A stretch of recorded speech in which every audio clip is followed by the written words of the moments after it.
channel. I'm Rohit. Today we'll talk about the CMDB overview. What is the CMDB? Why we need the CMDB, and how we can use the CMDB in our ServiceNow instance.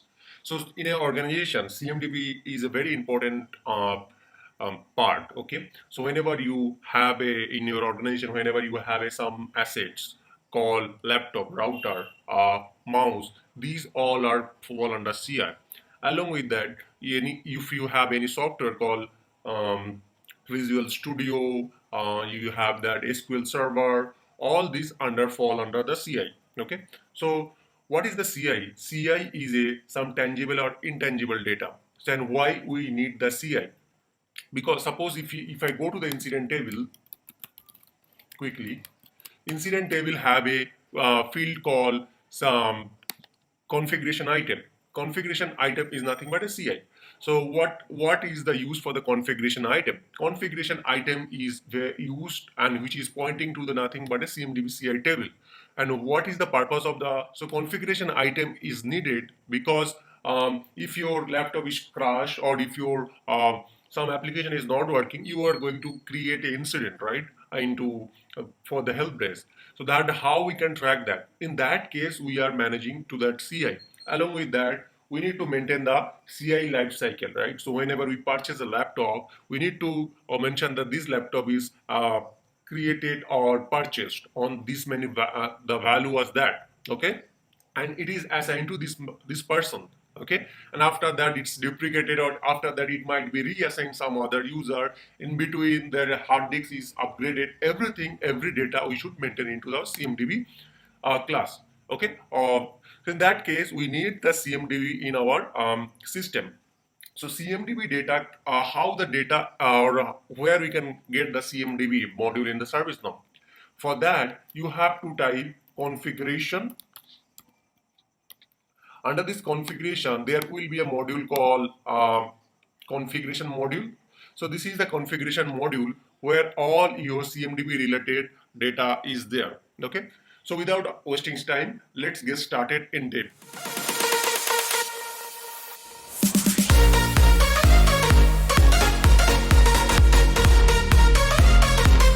My configuration module where all our CI related details or the configuration details are there. Okay. So before that, what we have to understand that in the configuration model, CMDB CI is the base table. What does it mean that? Uh, so if you have, suppose you have a Windows system, so it should go a particular table. Okay. Think about in an ITSM view. So if I go to the CI class manager, this module, and click the hierarchy, you will be able to see. So configuration item is nothing but the CMDB CI table. It have these many child table, and each table we call a class. Application, this is also a class. Batch job, also a class.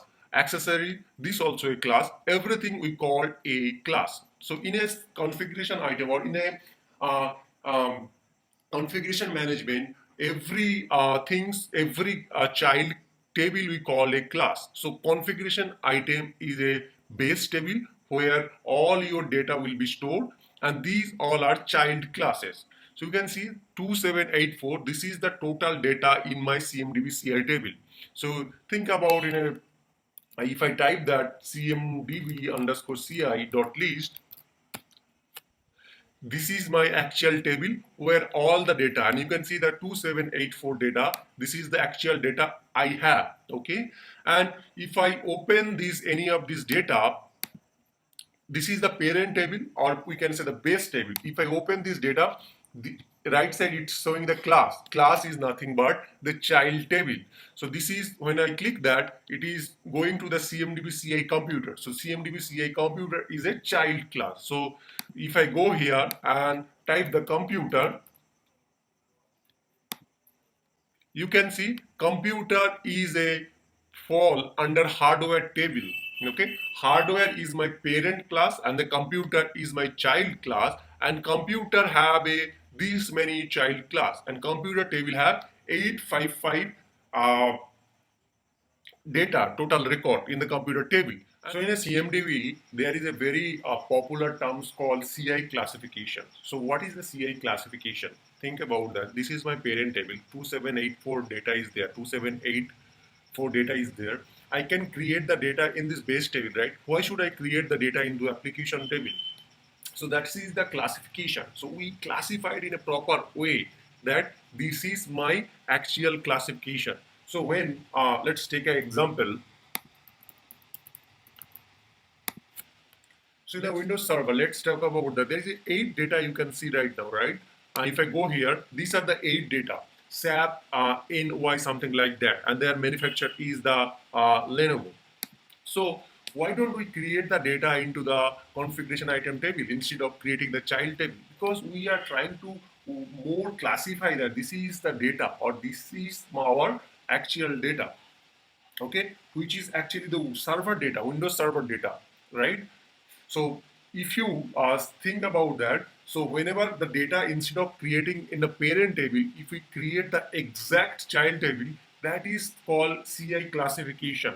Okay, and what is the CI reclassifications? So whenever you change the CI, right now you think about that the data, the 8 data is there. In between the 2 data is the wrong classification, wrong classified, right? In that case, you might need to be changed. Instead of Windows Server, you might need to change the Linux Server. In that case, we call the reclassification. So there is a 2 more terms called CI upgrading and CI downgrading. What it means that CI upgrading means any data which is present under server uh, might not be present to the child table. It's not a properly classified, right? It's created under server table. It's not created under Windows Server. So it is not classified properly, right? So if we move the data from server table to the child table called Windows Server or Linux Server, then we call the CI class upgrading. Means that you upgraded the class, you more classified. But whenever you move any data from Windows Server table to the directly server table, so you are not classifying properly, right? It is called CI downgrading. Okay, so these terms, 2 terms are important. Along with that, there is one more terms called CI class switching.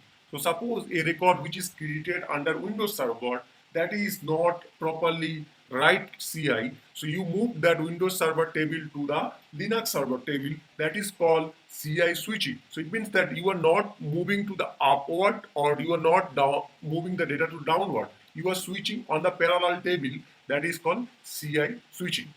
So think about properly. So in a CMDB CI, there is nothing but it's a just a data which is going to refer into our incident problem change table, and this data will be discovered or created mostly by CMDB, mostly by discovery. Like discovery have a 2 types of discovery options. One is the horizontal, another is the vertical discovery. So 2 types of by discovery, this data can be populated. Otherwise, you can create manually the data, that's not a problem. But normally, we discover the data to populate in the CMDB CI table. See, this is the configuration item, which is a base table, and each table, if I group by class, there will be multiple child classes. You can see total 35 classes is there right now created. And this is the application class, this is the Java class, database class. Everything is a child table of my CMDB CI table. So you can see that email server, IP route, IP switch, Linux server, everything is a kind of a CI. If I let's open one CI. This is my CI. What is a CI? CI is nothing but a data which have some informations to identify that where it is belong. So let's think about this is the Linux server. What all information is there? This is the name of this Linux server, and this is the asset tags. Okay, the manufacturer, and then the class is nothing but a Linux class. Serial number is not there, company is there, and it is assigned to is blank. So these many where it is belonging, this is the operational OS version, this is the operating system. So these all information will be stored into this class or this table. Now here is the thing, in the bottom sections you can see the related item. Okay, why we need the related item? So think about that. If I talk about any software called MS SQL server. So how it is used? MS SQL server must be installed in a one operating system.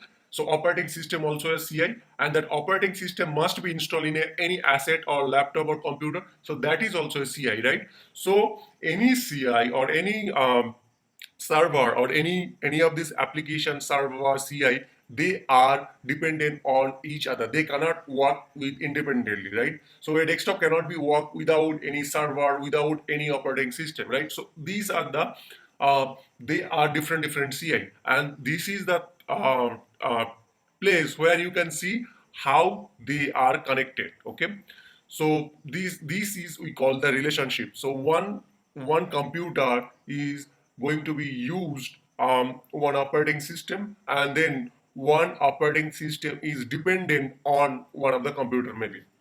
So this is the plus sign. Why? Sorry, this is the dependency view from where you can see the complete picture of this server, how they are connected with each other. So if I click here, you will be able to see this dependency view, how they are connected with each other.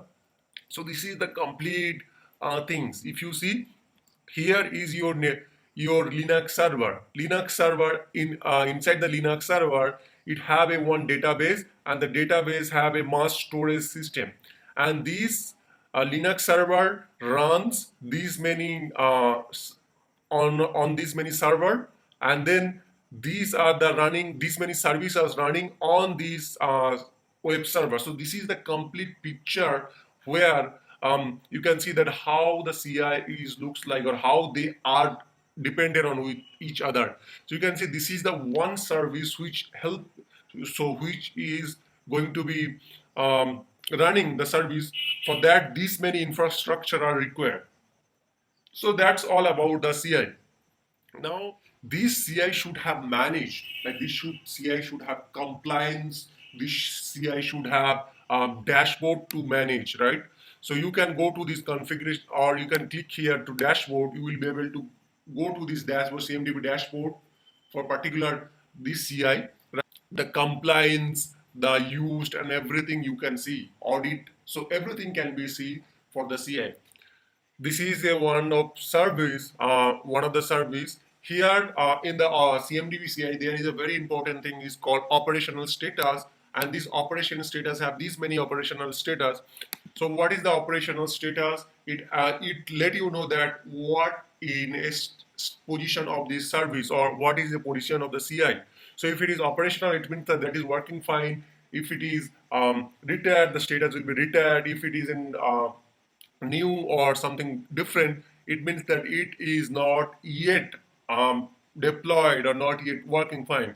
Here is the managed by field that you let you know that this CI is managed by this user, and if you see the owned by, it means that this user is owned this CI. The responsible user is owned this responsible user.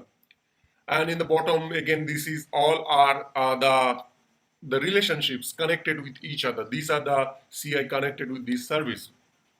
I hope you guys are understands. We'll talk about in the next call CMDB dashboard and CMDB query builder, those two important part. Thank you very much.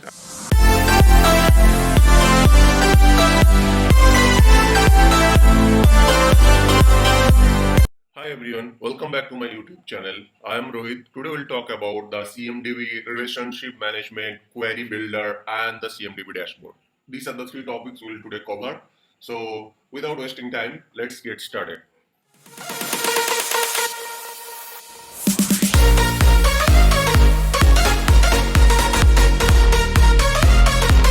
To talk about the relationship, I have taken two example of this CI. One is the CMDB CI server table. So this is contents in the servers table. It means that it's in the top. In bottom they have the Unix and Linux server. So I am taking an example for the server. This is one of the server, and if you see, and if I scroll down, there is a relationship. Okay, and these are the relationship we can see right now. Okay, and if you see the relationship, there are two types of relationship. One is the downtime relationship, in the left side it is showing. Another is the upstream relationship, it is showing. So what does it mean? I'll quickly cover. And also if you see the relationship, it's saying L1, L2, L3. What all those three, or you will also cover those part. Okay. So to as I mentioned in the past video, to see the relationship, you just need to be click the plus sign. Once you click the plus sign, it will show the relationships details.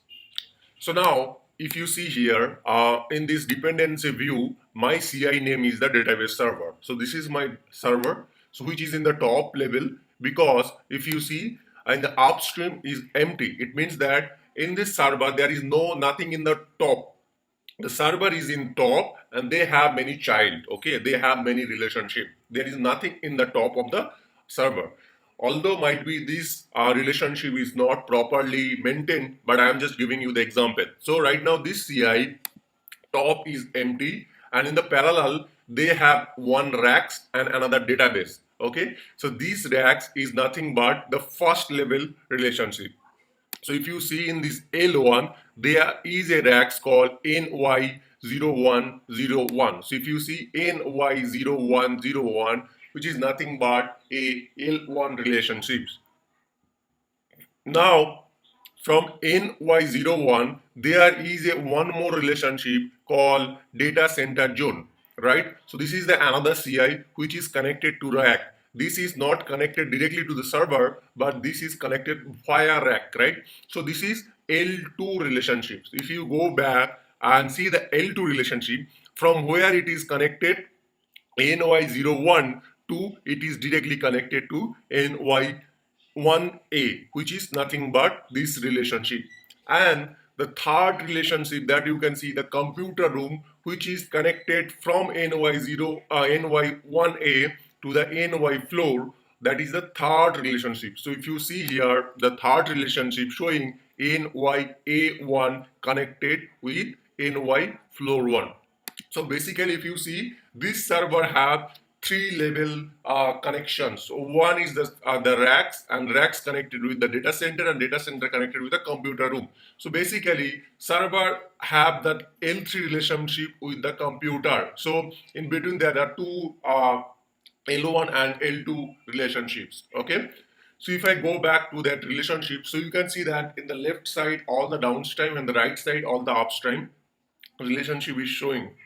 So if you click on that gear icon, you will be able to see this structure, dependency structure also. If you click the tree, you can see right now a database connected with the rack connected with the located zone, and located zone connected with located in. So if you click on the tree, it will be structured in a structured way. So who all are connected with whom, it will be shown in a tree way. You can click in the tree view and you can see that. Otherwise you can click the flat.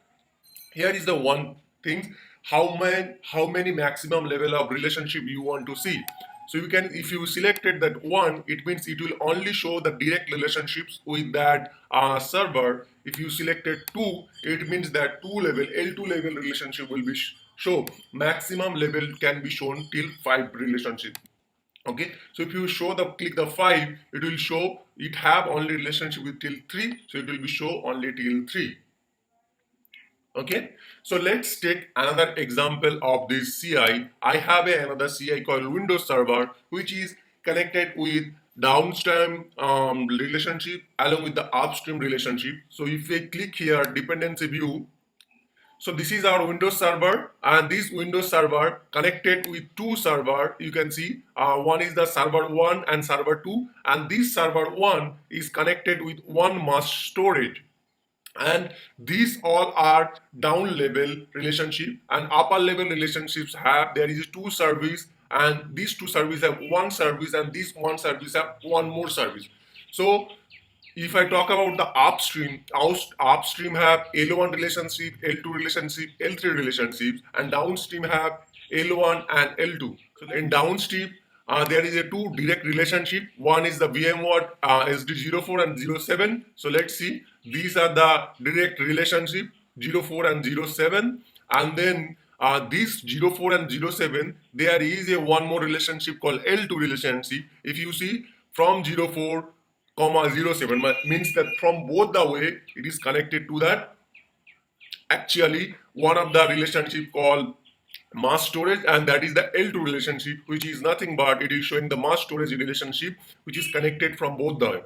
So that's all about your downstream relationship. And the upstream relationship, if you see L1, there is a Windows and there is a Outlook web access to service, Windows and Outlook, two services there, and these two are connected to a L2 relationship, which is nothing but a electronics mass. You can see that this is the electronics messaging system, and from the electronics messaging, there is a one more relationship called IT service, which is nothing but in top. So you can see that way you can see all the relationships in that in between top and bottom. Okay, there is a many options. Horizontal, you can click the horizontal and you can see the relationship in the horizontal. You can click the redial, it will be look like that. There are many other options or many other way you can see that. Okay, so I'll prefer that vertical. If you want, you can do the horizontal based on that your case. Secondly, there is a one tab called details tabs. If you click the details tab, it will show all the related non CMDB classes where it is referring to this particular CN. So if it is referring to that incident, problem, change, it will show all these in the bottom section. So if you want to see whenever it is using, you can simply see that by clicking on the details tab.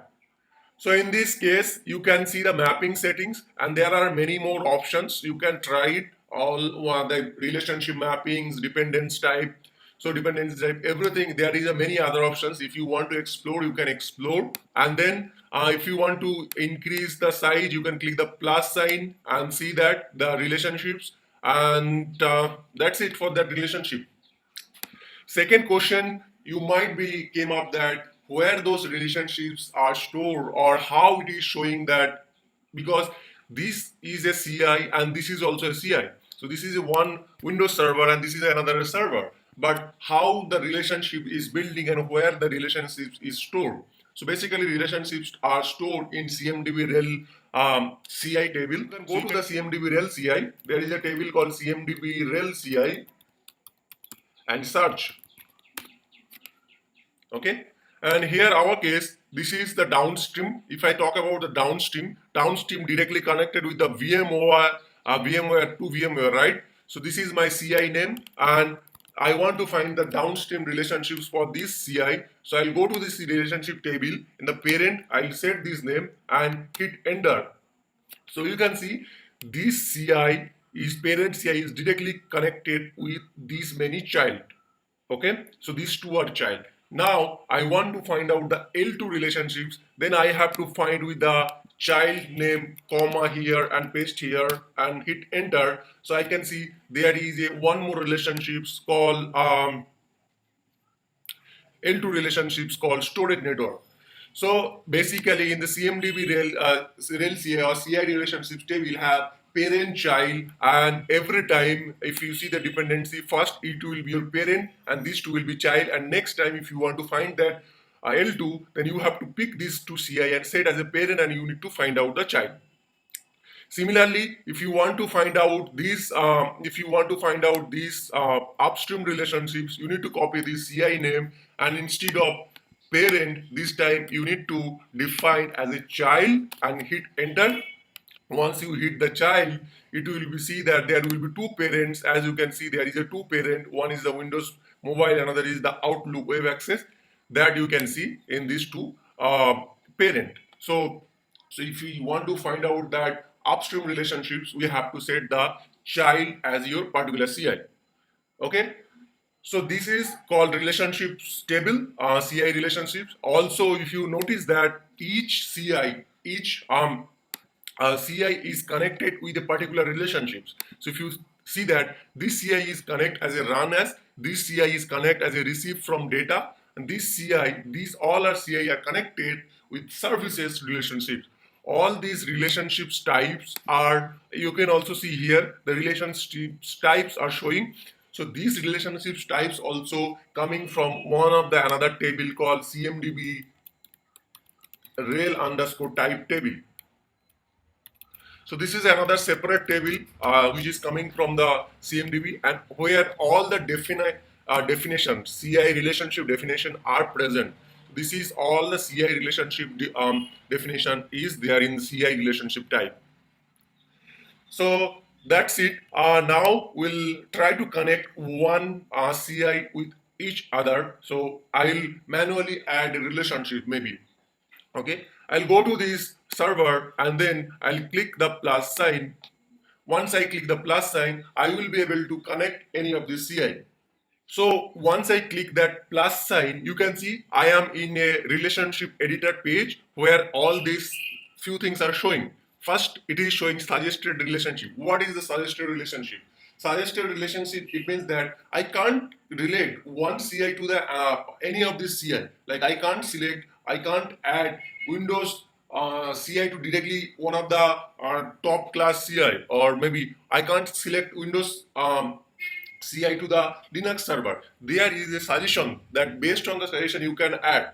So if you see, now if you see this is my suggested relationship table, and this suggested relationship table is defined that what all CI I can add. Okay, and if I group by with the relationships, let's group by with the relationships. So there are 14 relationships I can connect. Okay, the 14 types of relationships I can connect a CI. For example, if I go here to this CI table, right now these are the suggested relationship I can connect to the particular CI. So this is the 14 count where I can connect to the CI. So let's take an example for our case. If we select, let's talk about the owns. The relationships type is own, and these are the class you can connect to that own. So let's go back to our dependency view again. Sorry, the suggested relationships, and if we select that own, type is own, you can see the filter will be automatically updated that 1, 2, 3, 4. The 4 classes we can connect to CI. So if I go here, the suggested relationship, there is a 4 class. So you can see that there is a 4 classes actually present, and 4 types of classes we can connect as a owns relationship. So now if I go back to that suggested relationship, these are the 4 classes, and once I scroll down, these are the CI we can connect. So I'll select that it one and these all 3 and click the plus sign here. So you can see these 3 right now is added. It's 0, 1, 2, and these are the existing relationships. And then once I click the save and exit, the relationship will be saved and exist. So let's save that. Now once you add that, if I go back to the relationship table and search here with this CI name, you can see there are right now 5 CI which is connected directly with this parent CI. One is these 2 server, and these 2 are connected with the owns by relationships. Okay, so that's it. Now we'll talk about the query builder.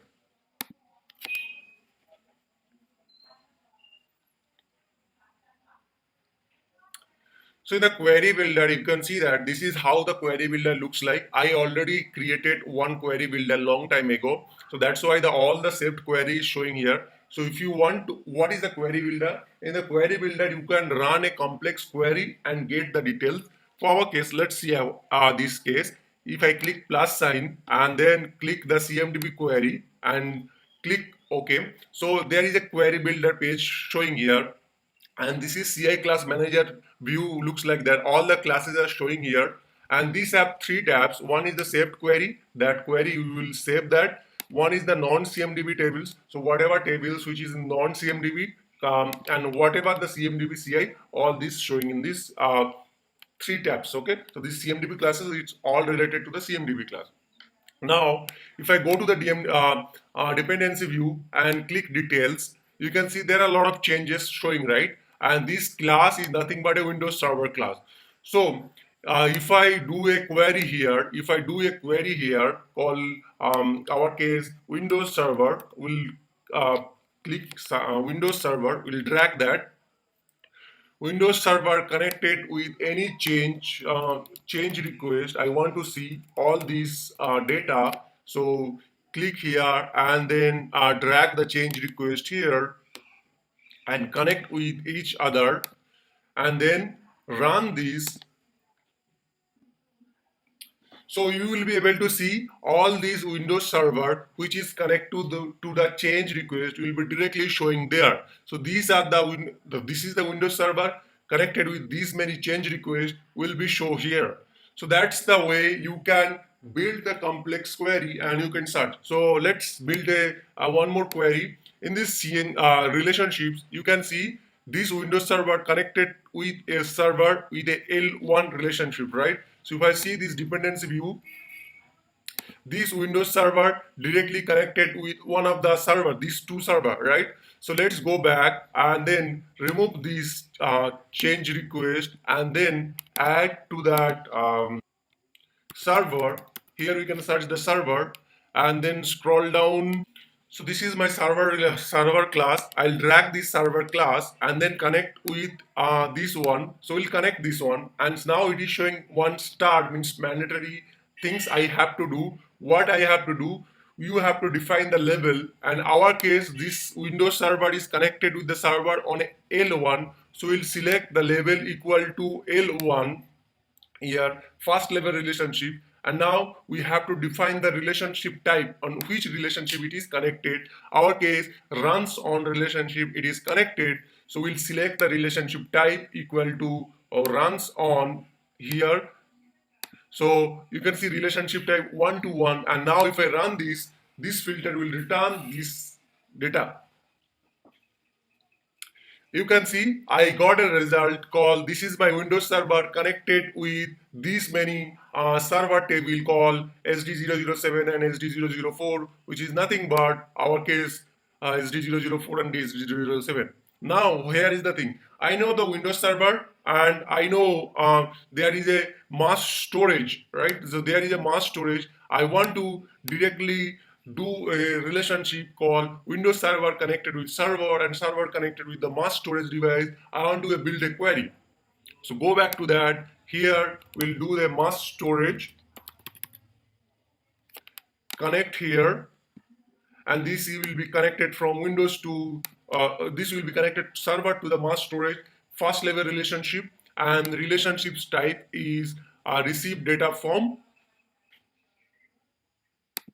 So we'll add this relationship receive data from and then we'll run that.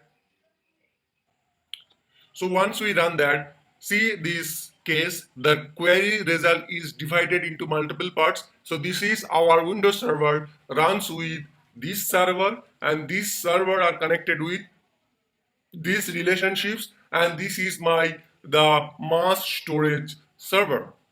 So in that case, you can go that way. Otherwise, if there could be one more scenario call, you know the Windows server, you don't know the what in between that, you know that there is a second level relationship with mass storage, you can also do that way. So let's go back to our query builder. I'll remove this Windows server and then mass storage will be connected with the Windows server, and this case it is not first level, it is second level, and then run. Now, if we go back to here, our CI, this is the OSD one, which is connected to the mass storage in a L2 relationship. Now, if I go to the query result and this show, now if we go to the relationship and click show match, we'll be able to see there is a one relationship, but type is not showing because it's a L2. But if I click all, you can see there are many other CI which is directly connected with these relationships. So that's why these are the CI also showing here. So that's it for query builder. If you click the CMDB view, you can be able to see this is the CMDB dashboard. So this is our CMDB dashboard, and here it is saying that CMDB Health scorecard is the 59%. So our expectation is that 100% it should have 100%, but it is right now 59%. So you can see here all these reports are showing that how the CI health is like a healthy CI should be have the 100%. You can see there are computer CI which is have duplicate name. There are printer which have the duplicate CI, and these are there is no orphan CI right now. These are the CI which we recently created the incident. These are the CI which is recently created change request, and the count is 7. Okay, and if you see the relationship health, so these are the particular CI health we talk about. Now the relationship health, there is a two tabs. One is the CI health, and another is the relationship health. So so in the relationship, you can see that 64% is the relationships. It should be 100%. In our case, it's supposed to be 100%. There is the orphan CI, the CI state relationship is not correctly maintained. So this is CI relationship health. You can see that our expected behavior should be always 100%. Now go back to the third tab called CMDB Health Dashboard. So this health dashboard job is nothing but there are many job which is running every day on demand, which is run and collect the data and show here. So you need to turn on this data and execute to see the data. You can schedule that daily, monthly. Right now, I think these are the job which is in on demand or it's a daily. So you need to run this data daily and get the data. The last things we'll talk about that CI class manager. So I already talked about this one a little bit. So this is the hierarchy manager where you can see all these CI and their child classes. Although now if I talk about the server, I'll click the server here and select that. You can see similarly we talk about that server have these are the parent classes and these are the child classes. So once I click the server, there are a few things. This is the basic information of this class. This is extendable. It means the server class, another table can be extended to the server table, and this is the icon of this table. Let's talk about attribute. So attribute is nothing but all the columns we call attribute. So in a CI table or in a servers table or any of these classes table, whatever field will be there, all the field will call as an attribute, and then the attribute is divided into two parts. One is the all, this is the all, but let's forget about that. One is the derived, another is the added. So derived means that these are the columns will derive from the hardware table, computer table or hardware or configuration table. So whenever you create a fields on the CMDB CI table, that field will be cascaded to the child table called server or their child table. Okay, but if you create similarly, if you create a data into the server table, this data will be show in a computer hardware and configuration. So it means that whenever any configuration changes will be happen, like field creation, their class updated, everything will be in the parent table. It will be cascaded to the child table, and whenever the data will be added, it will be show into the parent table. So that's the rule. So these are the column which is derived from the parent classes, and added means these are the fields actually created only into the server table. Okay. And if I identification rule and reconciliation rule, we'll talk about in a later part. But if I click the suggested relationships, so that the table that we are referring in the last session, so in the CMDB rel type suggest table, these are the suggested relationship we can connect it to our CL. Okay. So that's it for today. I hope you guys like my video. If you have liked my video, please subscribe and hit the like button, and leave your comments in my comment sections. Thank you very much. Have a great day.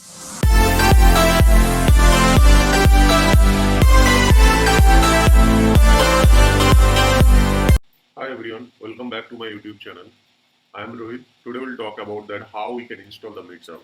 Before we talk about how we can install the Meet server, why we need the Meet server.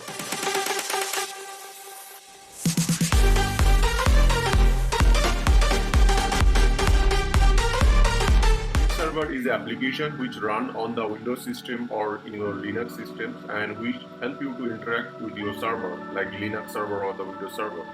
So to install the Meet server, even for the discovery for in the CMDB, it's play a major role on the Meet server. Okay.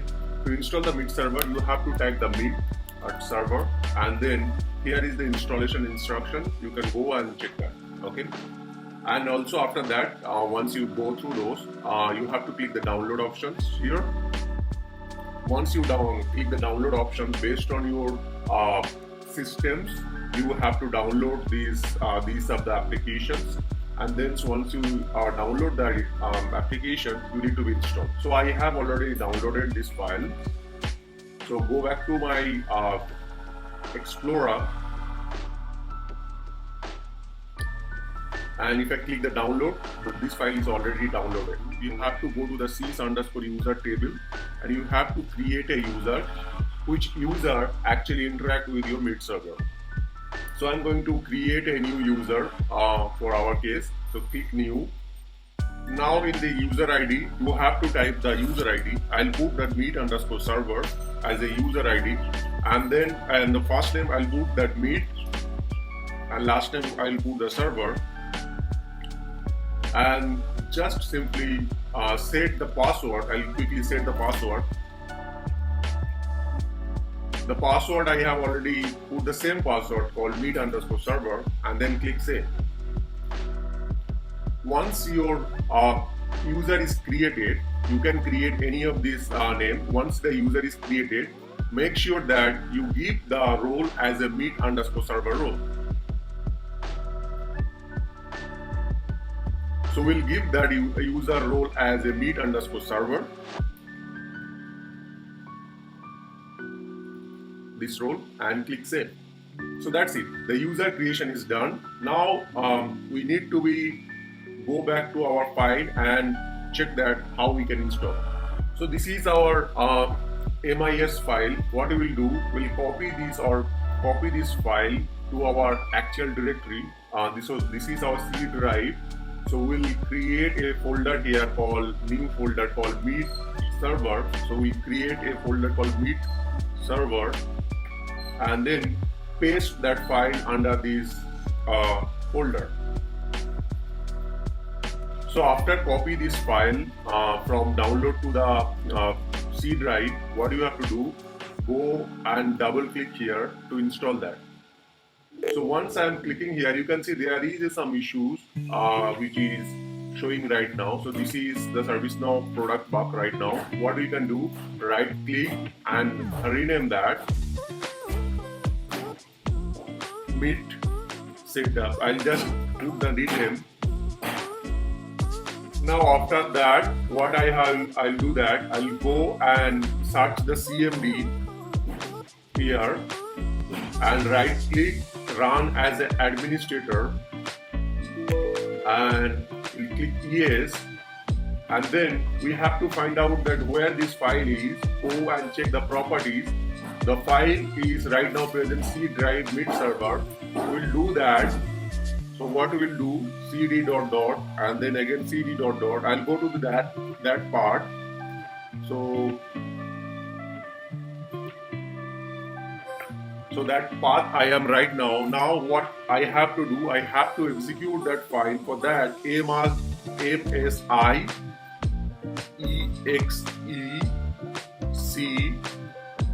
then space /i, then file name Meet_setup,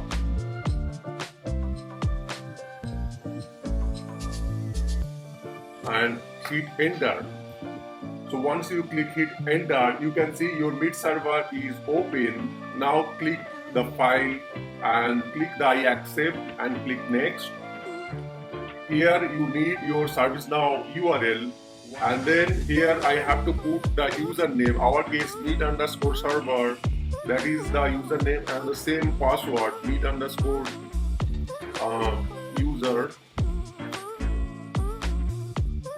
Once you put the username and password, click paste your connection. So you can see it's saying that connection tested successfully, and then go to the next. So now once you click this next button, so you will come to this page. Here what you have to do, you have to put your Meet server name. So what I will do that, I'll put that my_Meet_server page. And now what we have to do, we have to create a service account as a service. Click on here on this start and type my computer, and then this is the PC. Right click and then click on that manage. So now once you click the user, just do right click and new user. Here put the username meet underscore server, full name meet server,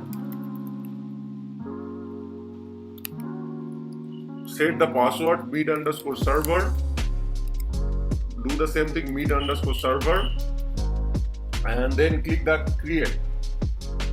So after you successfully created this user, what you have to do, you have to type that in your here you have to type that local security policy. Click here. So this is you. It will be open a local security policy,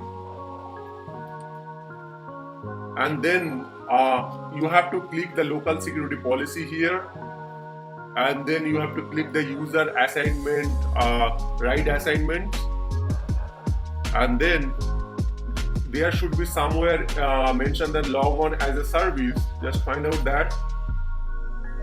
So you can see there is a one file called log on as a service. Double click on that.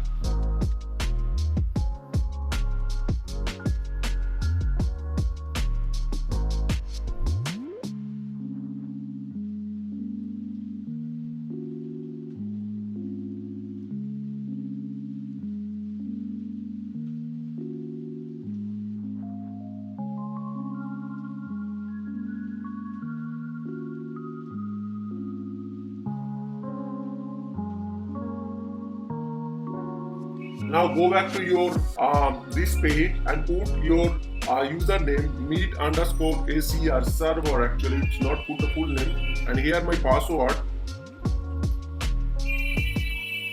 meet underscore server, and click that validate meet server setting.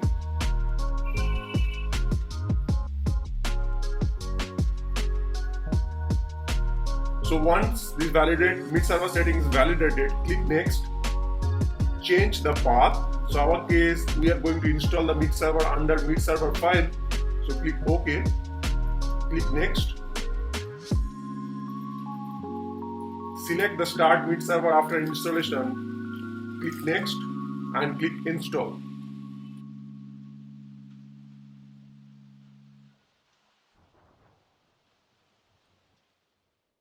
So now you can see my meet server installation done. Click the finish. So you have to open this.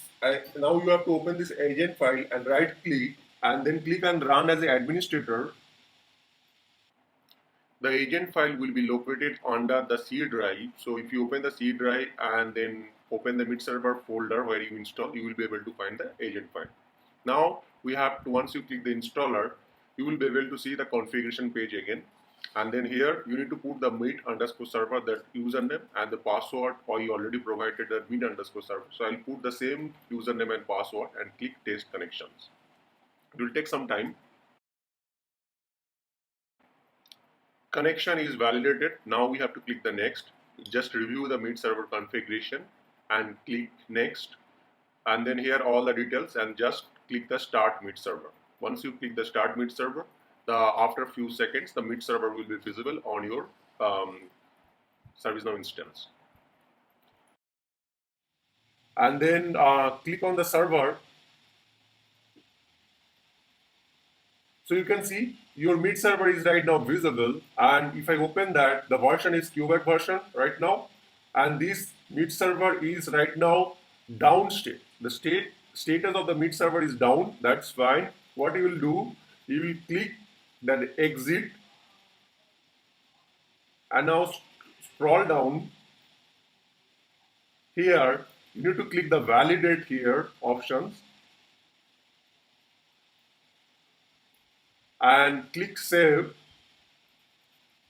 and you can see the state is validated right now. So now our meet server, actually the meet server configuration is done. Our meet server is up and validated. So it means that our meet server, it's working fine.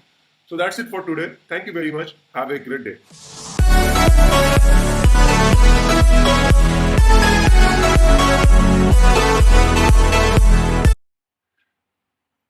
Hi everyone, welcome back to my YouTube channel. I am Rohit. Today we'll talk about the identifications and reconciliations in the CMDB part. So if you have not watched my previous video regarding the CMDB overview and CMDB relationship, query builder, dashboard, so I would suggest please go to those videos because these all are interrelated with those.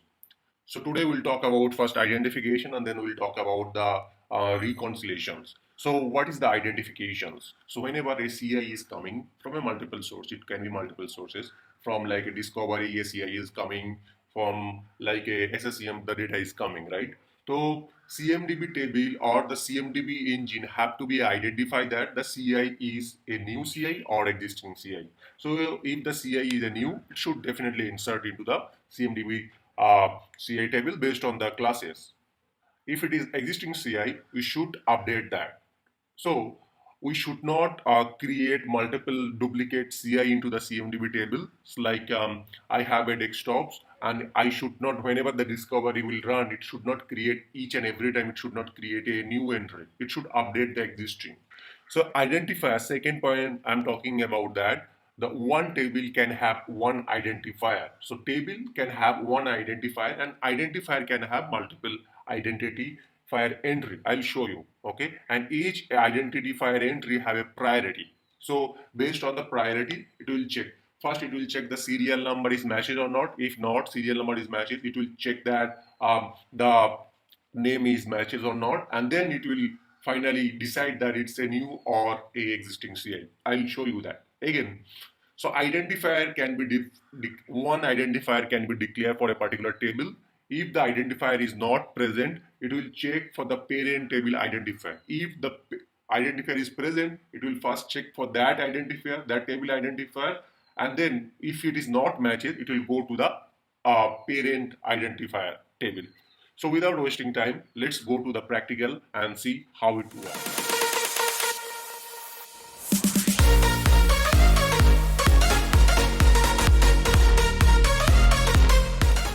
So this is my ServiceNow instance, and I mentioned that if you go to the CI class manager, so this is the place where you can get all the details, right?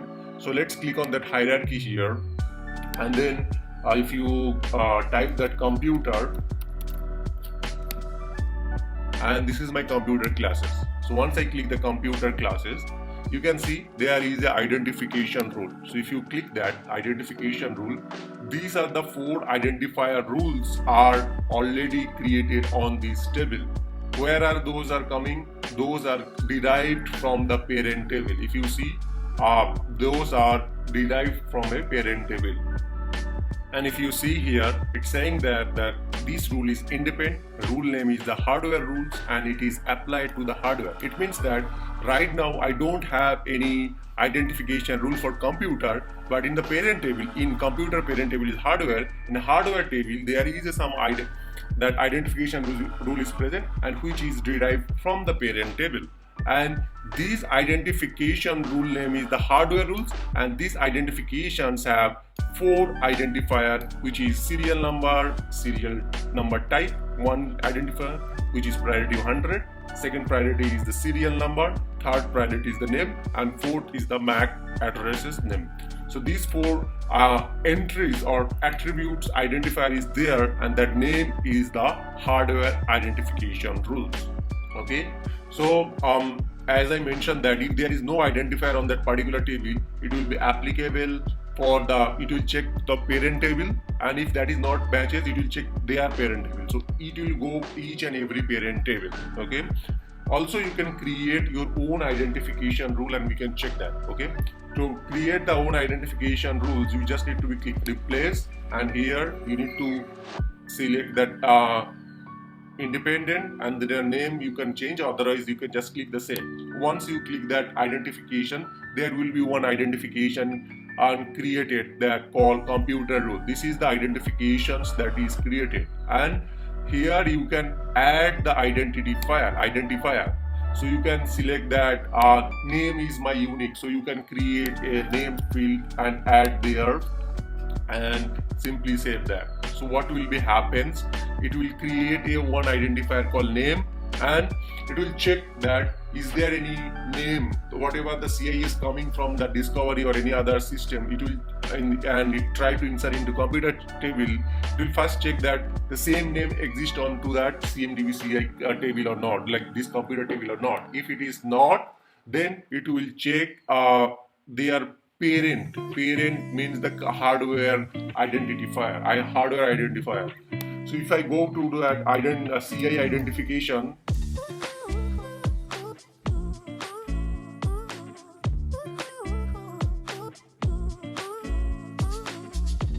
hardware rules. If you see, this hardware rules is there, and these hardware rules, if I show match with the active true, you can see 4 identities already there. Okay, so what does it mean that? And if you see the priority 100, 200, 300, 400. So whenever the CI will become, it will be checked that the serial number and serial type is matches or not. Is there any existing serial number and serial type present on this hardware table? If not, it will check the serial number. If not, it will check the name, and if not, it will check the MAC address. So that's how the identifier works.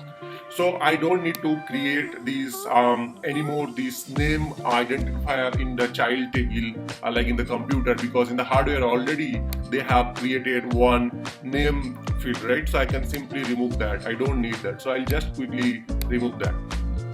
So I have created some of the discovery called discovery my system. Actually, it will be discover my local desktop. So the desktop is not present to the my CI table right now. So let's discover that and see. So I'll just open this discovery schedule and discover now. I'll not talk much on that discovery part. This part I'll create different stations for the discovery, and I'll upload that and I'll give the link to you guys. Now you can see my discovery is completed and the state is now completed. Let's open this discovery. So this is my discovery logs. You can see this is my discovery log, and this is the devices which is discovered is nothing but this JetBook D-Link. This system is just now discovered, and you can see that the activity is create. So it means that identify that this CI, this JetBook CI is not exist to the CMDB, and I should create the CI. I should not update that CI. Okay, so let's see how it's identified. If you go to this discovery log, you will be able to see there some rules. So we have a few rules, right? 4, you can see. So these are the 4 identifiers. Now if I go to the discovery status, you can see identifier rule number 1, just forget about that. So rule number 2, if you see, the identifier name is the hardware rule. So identifier name is hardware rule, and then this is the rule number 2, the priority is 100. It will search for the serial number and serial number type. So if you see here, it is saying that serial number and serial number type not match. So whatever serial number and serial number type it is coming, it was not matched. So rule number 2 is not applied, and then it go to the rule number 3. What the rule number 3 is saying, that rule number 3 is saying the serial number. This serial number does not match. The serial number does not match, so it will skip and then go to the rule number 4, where it is saying that name. So this name does not match the CI name which was coming called this one JetBook.D-Link. This name is actually does not match, so it skip, and then the final and the last one is MAC address and name, that is also not matches, so finally it is created. So that's how you can see CI is identify that this is a new CI I should insert. So identification is done. Next time if I go to this CI, simply,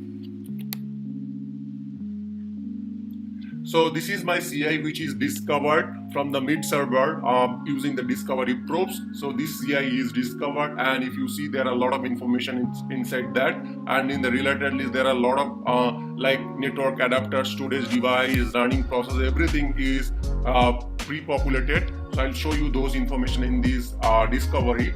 But let's see, if I just update this to the 500 or 5000 and save, So once I save that and then rerun the discovery, it should identify with the name of the serial number, and then it should detect and it should update the CI. Let's see. So I'll go to the quickly discovery and then discover now.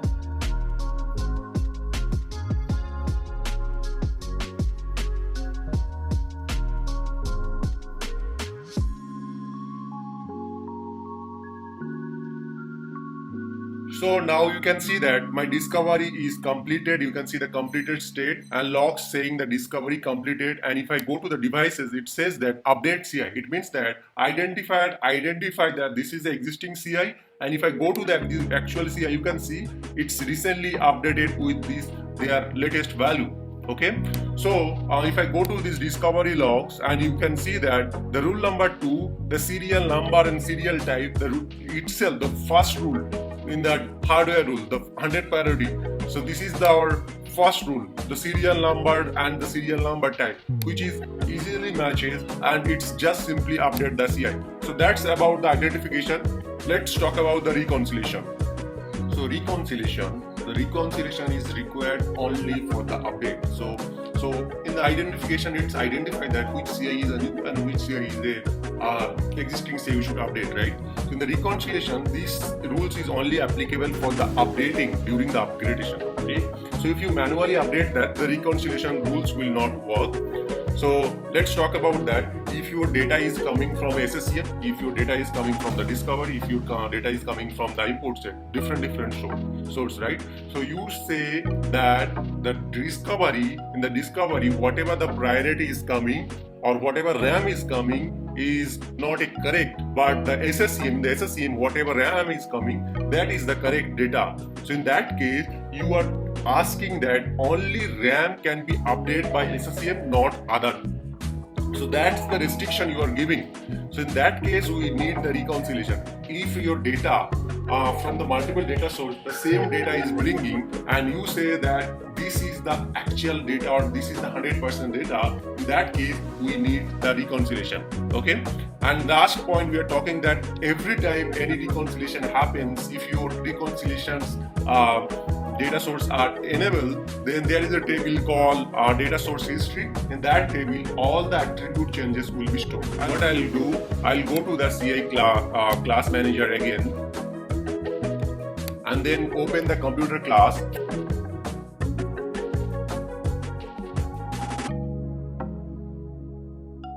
And in this computer class, I will go to the reconciliation rule and I'll create a reconciliation rule.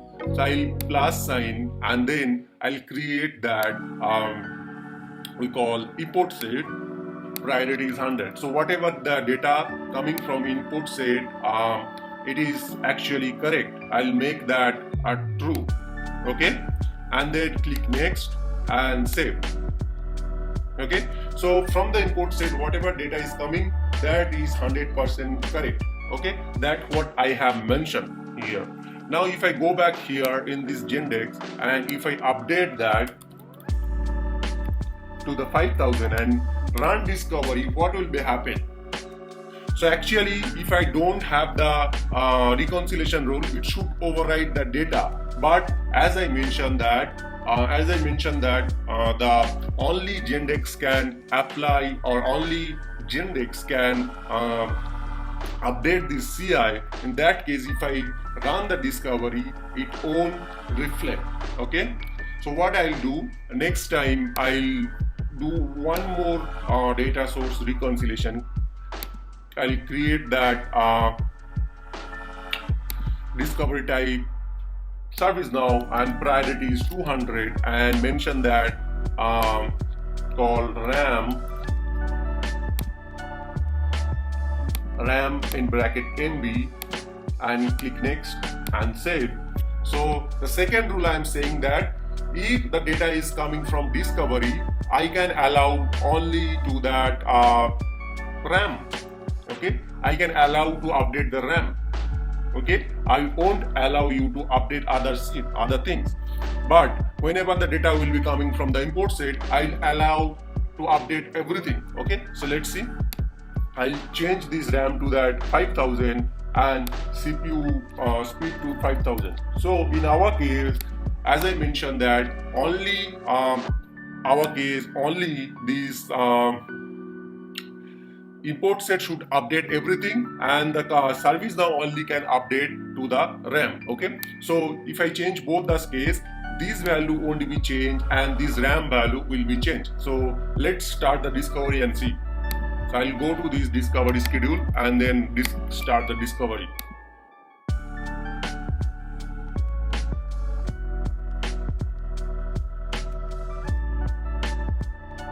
So now you can see my discovery is completed, and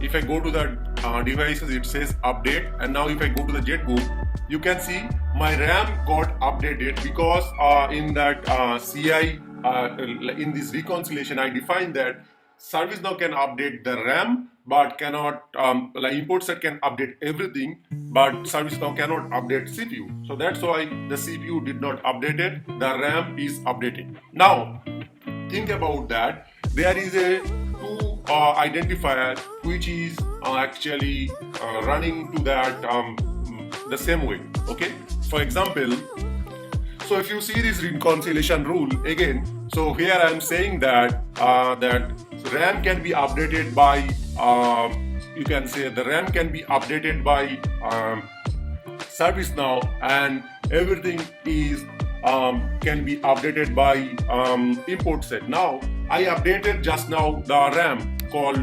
2048. Now again import set run, and then it's everything is updated.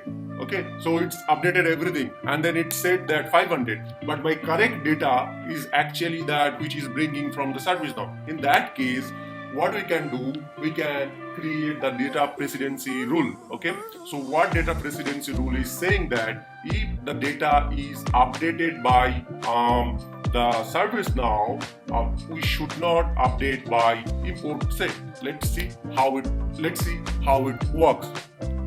So what data precedency is saying that this is used on top of reconciliation. So if your reconciliation is there, then only the data precedency is more meaningful.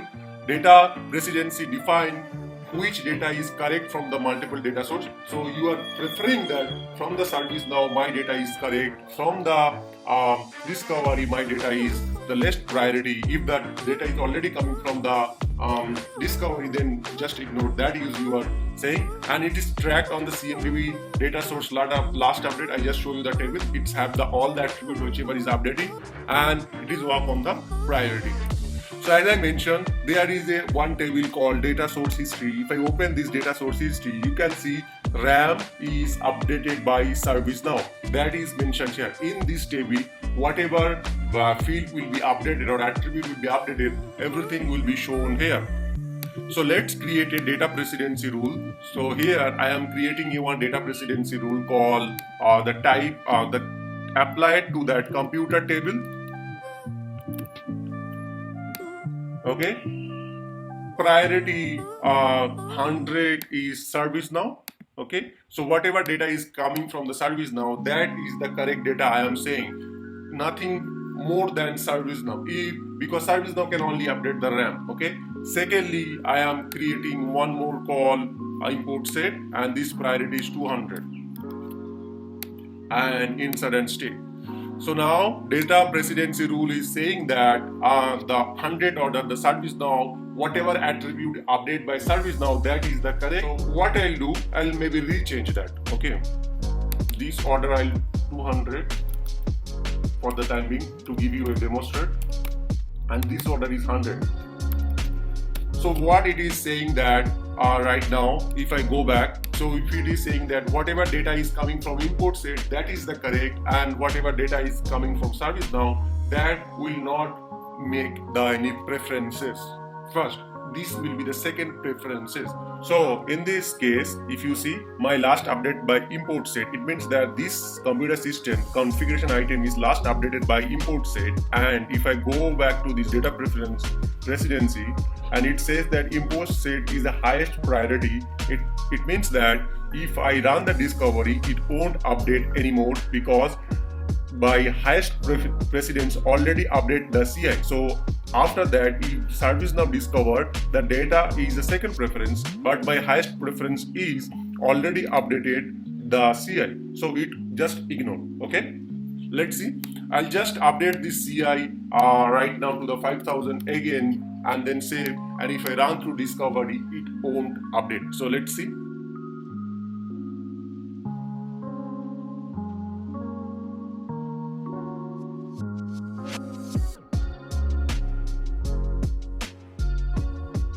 So you can see that the data discovery is completed and then my RAM won't update it. So that's it for that data presidency. I hope you guys like my video and you got the concept of the data presidency and identification and reconciliations. So that's it for today.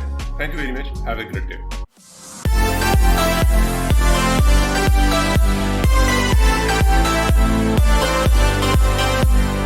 Hi everyone, welcome back to my YouTube channel. I'm Rohit. Today we'll talk about the CMDB Health. So this is the continuation part of the CMDB sessions. So if you have not guys watched my previous video, please go through those videos because these are the interrelated topics for those. So today we'll talk about the CMDB Health. So in the CMDB, healthy CI is a very important topic. So whenever the CI is getting created into the ServiceNow, whenever the CI is getting updated into ServiceNow, the CI should be accurate, correct, and compliance. So our case, the CI health is divided into the three parts. One is the completeness, another is the compliance, and third is the correctness. So these three, completeness, compliance, and correctness, is measure a CI health. So first of all, whenever a CI is created, the CI must have filled all the required fields. So if the CI is discovered from the discovery, CI should have filled all the required fields. So in case if the CI is not filled with the required fields, it will be created and it will be um, captured in the CMDB health report. Next is the recommended fields. So whenever the CI is getting created, there should be some recommended field that should be filled up. In any cases, those are not maybe mandatory, but these all fields are recommended. If any cases the recommended fields are not filled, in that case, CI will be CMDB health scan will be captured out.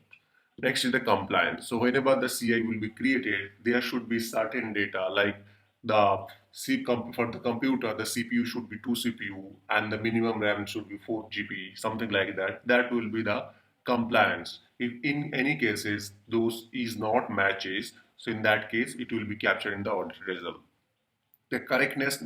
So now in the correctness, so whenever the CI will be created, CI should not be duplicated. So same CI should not be multiple times created. In that case, you need to be do the identification properly. Identification rule needs to be written properly.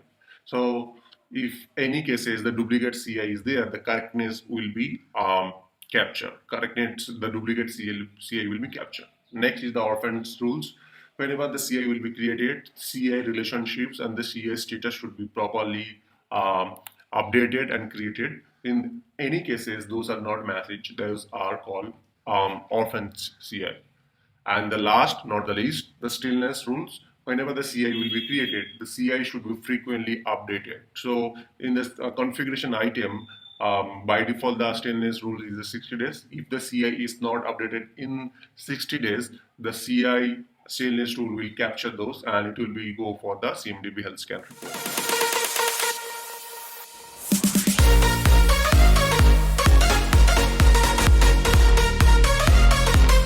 This is my ServiceNow instance, and if I open the CI class manager, last few days we talked about that. So if I open the computer class as a CI class manager, last few days we talked about identification, reconciliation. Now we'll talk about the CMDB Health. So if I open the Health, you can see mostly they have three tabs. One is the completeness, compliance, correctness. I will talk later in these health inclusion rules. We'll discuss that later. But if you see, the health have three tabs. One is the completeness, compliance, and correctness. We'll talk these tabs today first. So in a computer, if I click the completeness, if you see, there are three tabs first of all. This first tab is the required field scorecard. So whenever a CI will be created, there, if there is no required field is there, their upper threshold is the 67% and the lower threshold is the 33%. So you will be able to see a marked color dimension for the upper and the lower scorecard. Will show that. Next is the recommended field. In this computer, we have not created any or we have not added any field or any data as a recommended field. Once we added some fields in the recommended and then run the report, it will be detected into our CMDB results. And if you see the recommended field scorecard, what it is saying that 33% is the best case, like less than 33% is the best case. If the CI, if they more than 33 to 67, then it is the medium at a risk, and then more than 67, it's a critical. So whenever the total number of CI and and their recommended fields detected CI is more than 67%, that case in the critical. So let's see first a quick example. So last few days, JetBook dealing, this is our CI we are talking about. So let's open this CI first. So in this CI, what we are going to do here, what I am going to do here, I am going to remove this data as a OS version and then save that. So there is, right now, there is no OS version for that CI. And what I am going to do, I am going to make this field mandatory. It means that whenever the CI came to or whenever the CI is updated at that time, there was no OS for this CI. So I just go to the dictionary and making these fields add a mandatory. So I'll go to this mandatory checkbox. I'll click the OS version field and click mandatory and save that. So it means that this CI, if you see this is the computer CI, this CI OS fields version field is a mandatory, but in some reason the OS fields value is not populated. In that case, our health scan report will be detected and it will be captured. Secondly, the if you see the OS service pack, this also doesn't capture, right? In that case, we'll set the OS service pack recommendation field. So let's see first. We'll go to the CI class manager, and in this completeness, I'll go to this recommended field, required field scorecard. You don't need to do anything. It will be system will automatically detect all the required field. Recommended fields, I will add this OS service pack. So I'll type that OS service pack. So these fields I am telling that as my recommendation. So this field should be added in my recommendation. Okay. Now, if I go to this CMDB Health report, so this, as I mentioned in the document, this is the CMDB Health report result. And here I'll put this CI name. So we'll copy this and search here in a CI. So right now there is no data there is no compliance issue basically for this CI. Now I'll go to this CMDB dashboard and run the job. So if you go to the CMDB dashboard by clicking the CMDB view, there is a third tab called CMDB Health Dashboard Jobs. And our case, we are detecting right now, we are dealing with this completeness. We should run this completeness schedule job to detect these issues, because our case, this CI required field is not there and this recommended field is also not there. I'll go and then execute now this script. And after that, if I refresh that,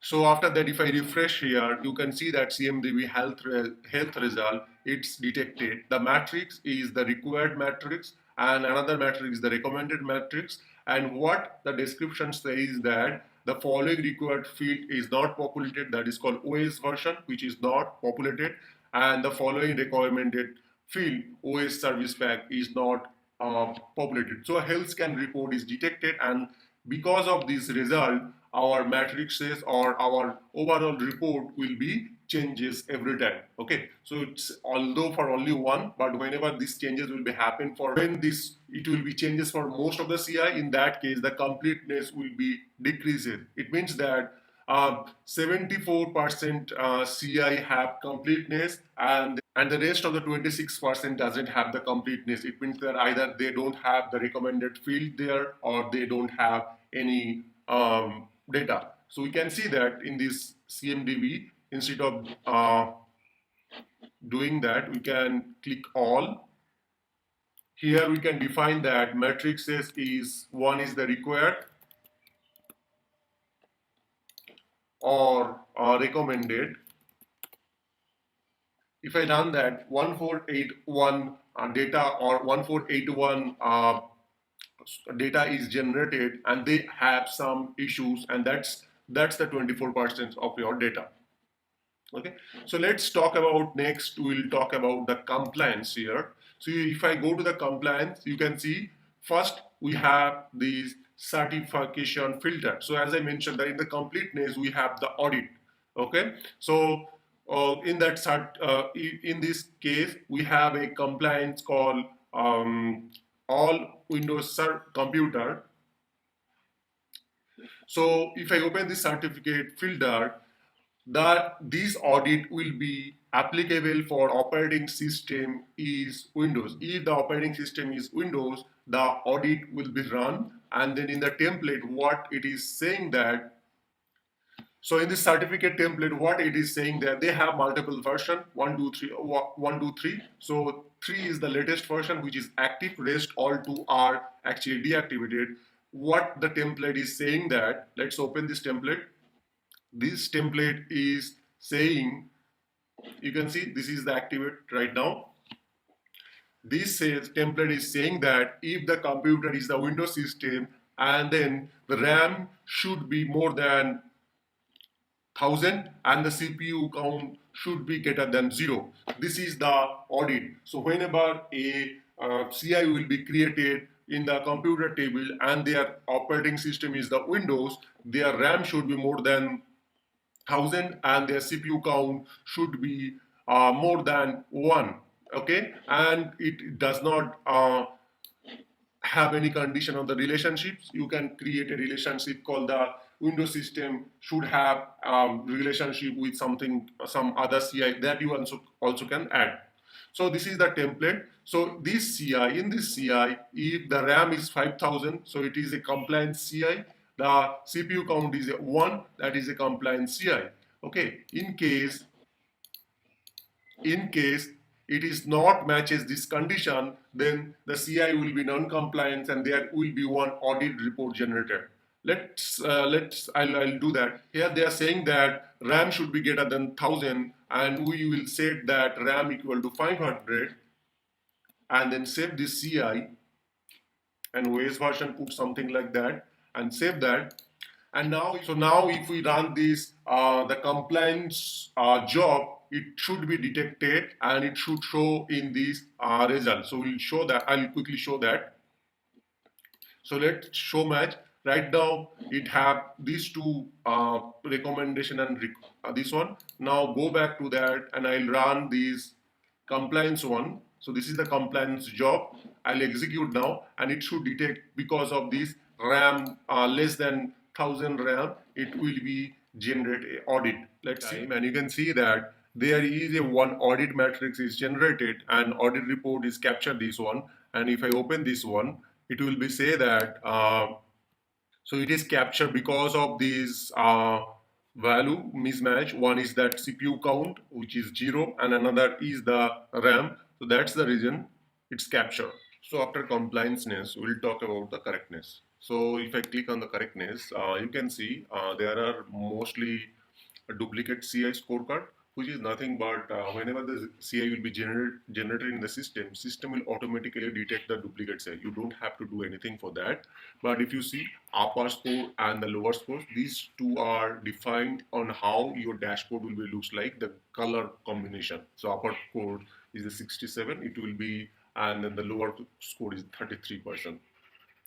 So here you don't need to define any rule or any data. Okay, let's talk about the orphan CI. So orphan CI is a one of the condition where you can define that the CI is the orphan if that condition is not matches, like the CI is not operational or the CI doesn't have any proper relationship, in that case you can detect that as the orphan CI. So this is our computer table, right? So I just added the operational status fields here. So we'll say that the CI is an orphan if the operation status is rather than operational or something like. So what we'll do, I'll just change to that non-operational and save that. And here in this orphan CI, I'll create a rule that orphan dashboard will be detected that CI if the CI doesn't match the operational status is operational. So let's choose the field. Here we have an or condition. So if that condition is matches or this condition have to be matches, then it won't be orphan, otherwise it will be orphan. So we'll declare the relationship. I'll choose the any relationship and then here any classes. So it means that they should have at least one relationship. That's what I mean to say here. Okay, so just click that update. Here is the orphan CI scorecard. Scorecard is like the upper threshold and the lower threshold. So you can override your own upper threshold, lowest threshold. This is nothing but to show the graphs on your CMDB view. Like whenever you click here, the scorecard. So if you see 33% means that it is will be this color. If it will be the more than 33%, this color will be this one, and then this is the critical. So this color will be denoted based on your scorecard. Now, stainless CI. What is the stainless CI? We talk about that stainless CI is that whenever a CI is not updated for a particular time. So like if the CI is not updated last 60 days, that will be a stainless CI. Our case, if I go to this CI and then click that show XML, and here if I search with that updated by, it's today only updated, right? So what I'll do, I'll go to the stainless CI and then click new. So whenever I'm clicking new, it will be overwrite the second. So what I can do, I can just for that example, I can put that 5 seconds or 5 seconds. Okay. So CI should be updated for 5 seconds. So let's see that this CI also can be detected or not. So what I mean to say that stainless CI should be, all the CI should be updated in every 5 seconds. But in a actual real time scenario, it should be have some minimum time called 30 days or 60 days. Next, again the stainless CI scorecard. This is also same to show the color combination. The upper threshold is the 67% and lower threshold is the 33%. If you want to override or if you want to change, so this is coming from the CMDB CI. For computer, if you want to change, you can create your own scorecard and then override that. Now let's go back to our dashboard and go back to this job, schedule dashboard job, and this time we'll run the correctness schedule job. So click this one and click execute now. So it should detect our two conditions. One is the orphan and another is the stainless scorecard, stainless rules. These two matrix will be detected, this CI. So let's execute now. So once I execute, I should go back to the CMDB dashboard, health scan. So once we refresh that, you can see these two new for this CI, these two new matrices is generated. One is the stainless one. What it is saying that the CI was not updated in 5 seconds. As you mentioned in the stainless CI, every 5 seconds it should have updated. Otherwise, the CMDB health result should be detected and it should consider as a wrong CI. Secondly is that if you see, we have defined the orphan CI because the CI should have some status, like the status should be operational. That is not matches, so that's why it is detected our that CI as a detected as an orphan CI. So now if you go back to the CMDB dashboard, you will be able to see this is your CMDB dashboard. These three are basically is the completeness, compliance, and correctness is the overall, which is this is the overall calculation, and these are the splitted part. So this is correctness, this is compliance, and this is the correctness, and this is the compliance. So these and each dashboard is showing that this is the recommended 27% and the required is the 26%. And this is the audit, which is saying that 89%, and the duplicate CI it's saying the 11%, orphan CI is defining that 30 and the stainless CI is the 99% because we updated as the 5 second. Every 5 seconds it should have updated. That's the reason the stainless CI is risk is increases. So that's how the CMDB dashboard is play a very major role to identify the CI health. So that's it for today. Thank you very much. Have a great day, guys.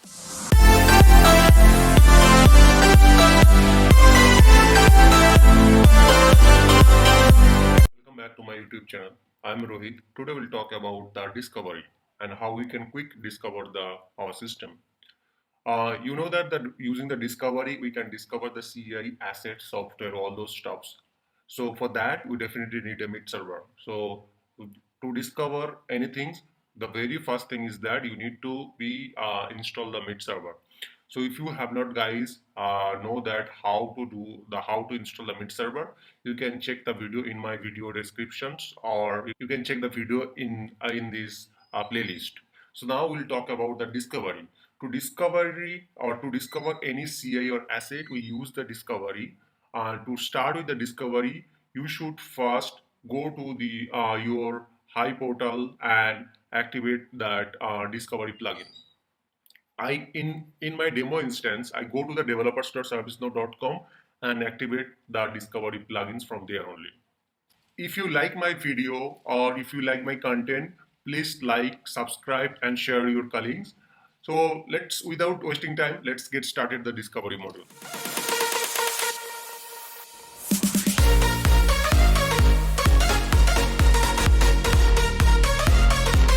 Now, if you go back to here and if you click the mid server, in this mid server, if you click the server, your server should be status should be up and the validate should be yes. So then only you will be able to start discovering the CI. So very first thing is that your mid server should be up and running and it should be validated. Now, if you type the discovery, you should be able to see this module called discovery. This module will actually discover, using this module, we will actually do all the discovery works. Okay. Now, what we have to do, we have to actually create the credential. So if I install this mid server in one of my Windows systems, you can install this mid server in Windows or Linux, any of these systems. And this is right now installed in JetBook, dealing JetBook. There it is installed. Now you need to create a credential. So go back to this credential module under this discovery and create a new credential.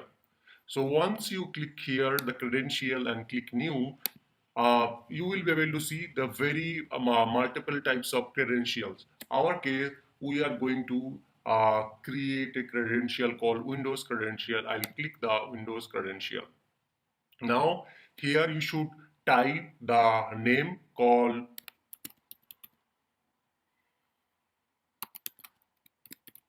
I'll put the name something like that, and here where it is applied, in your case it will be all mid server, or you can define that for the specific mid server. Now I'll put my username and here I'll put my password. Once you put username and password, just save that. So your credential is saved. Now click test credential. Once you click test credential, you will be able to see this one, target. Target is nothing but your host IP address. So let's go back to your mid server again. Actually, on which or what server you want to discover. So if you open this mid server, I don't have the network, so I only install in my Windows system. And if you see, my Windows systems have IP address called 192.168.0.17. So I'll go here, click the trace credential, and put this is my target one. And here my port number, and here my mid server name. And then click OK. So now you can see it is saying that credential validated, and you just need to simply click OK. So your credential is validated and our Windows credential name is the Windows local. Now again, going back to the discovery module,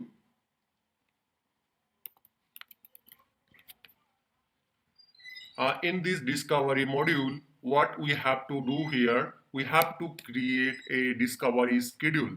So here I'll click simply new, and then I will select the, I'll create a discovery schedule. Now here I have to define that which the name, I'll put that discover local, something like that, because I don't have local, I don't have the network. Here you have to define that which types of discovery you are discovering, the CI, you are discovering to cloud application, network, IP address. Our case is the configuration item. Here you need to define the mid server. Our case is the mid server is only one. We'll select that mid server and then click save. Now in the right side, if you see here, it's saying that when this discovery should be run, it's mentioning in this on demand, like whenever we manually click the discover now, then only it will be discover. Otherwise, you can select the daily and select the time on which time it should be run, so that you can define. So let it be as on demand. Now here in this discovery IP range, we need to create a range, right? From which IP to which IP I want to do the discovery. So what I'll do, I'll put the default, and then starting address is, I'll put that 168.0 to 200. So I should be able to discover till 200, and in that case, in between, my IP, my asset will be discovered, my CI will be discovered. Once this IP range is set, so this is our IP range 192.168.0.0 to 200, and now we just need to simply click discover now. Once you click the discover now, it will be create one discovery status. From there, you will be able to check the status. So after some time, you will be able to see that it is saying that the discovery is completed. And here you can see the CMDB CI, it is discovered this actual CI, which is my computer. So if you, it will open to the CMDB CI computer table. This is my computer name, this is the manufacturer, and this is the Windows 10 Home, the OS version. And if you see, this is connected to the Wi-Fi, this is the storage devices, this is the file system, and these are the software is installed, these are the processes is running right now. So basically all these things are discovered from the discovery right now. And if you go back to this discovery, here is the discovery logs. And then if you click here, you will be able to see the discovery page, how it's the discovered. So if you see here, this is the 192.168.0.0.7. This is my discovery actually IP addresses. And here you can see how these things are discovered. All these logs will be showing here. We'll talk these things details. I just today show you that how you can quickly discover your system from the mid server. Thank you very much. Have a great day.